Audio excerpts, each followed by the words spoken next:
Mga kapuso, Negrense artist, ginasaluduhan bawod sa iya pinasahi nga estilo. Sa baylo na andan nga canvas, mga balig ang ginagamit sini nga pinintahan sa mga icons of Negros. Ang iya mga obra, lantaunta sa pagtutok ni Adrian Prietos.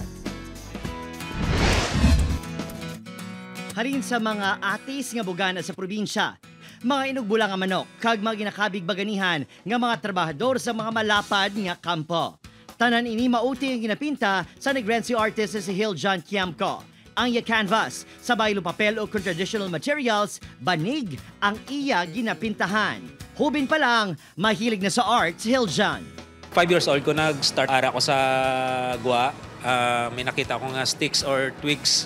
Gin-pick up ko na siya and then nag-sketch ko sa duta lang.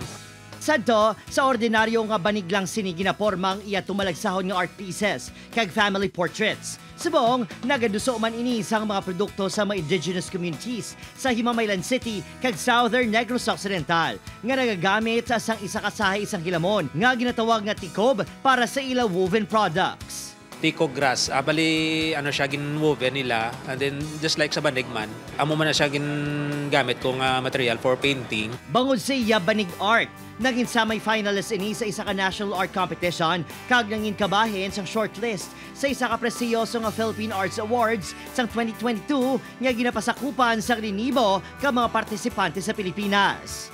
Bangod sa iya banig art, madamo inisang suki nga mga dumuluong kag turista nga nagapadulong sa One Town, One Product Showroom sa probinsya. Kadaman sa maini, ginapapinta pa sa banig ang nawong sang ila mga loved ones. Hopefully, tourism to Negros is going to pick up. High hopes that this will become a tourist destination. Sa karon, ginatutukan ni Hill John ang iya mga programa sa komunidad. Nagapati ini nga hindi mahubsan ideya ang makaangay nga Negrense artist nga ang abilidad hindi lang pang Pinas, kundi pang world class pa. Opo, Janine Casillo, Adrian Prietos, One Western Visayas.